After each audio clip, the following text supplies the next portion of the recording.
Some call them sweaters, some call them jumpers. I call them jumpers.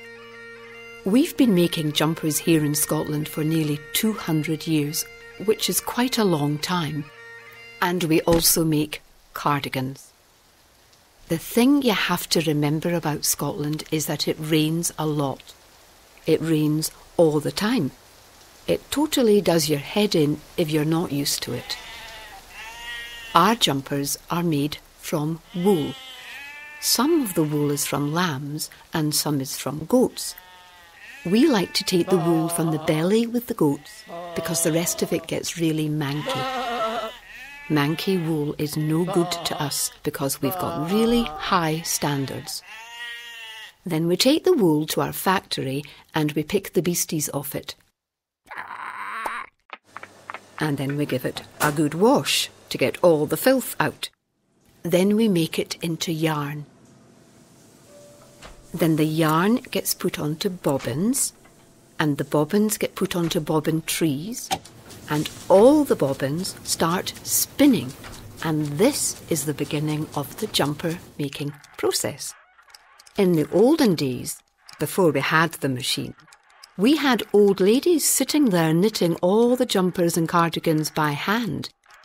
But nowadays, we make about 700 billion jumpers and cardigans a day.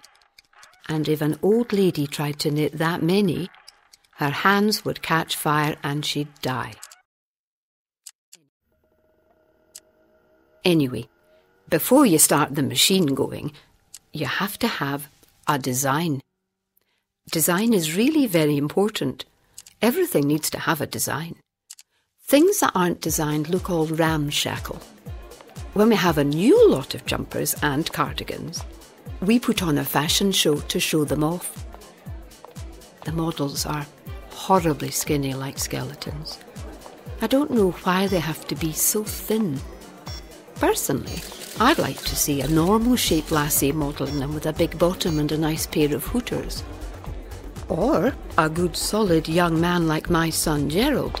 Get him off the stage. But they won't let him model them because he's only got one eye and he's an alcoholic. Now get off me, you faggot. Leave us alone! But we always get good write-ups in the magazines because they all know how good we are and how rubbish everyone else is. And how probably everyone else should be banned from making jumpers. And they can just make socks because they're crap.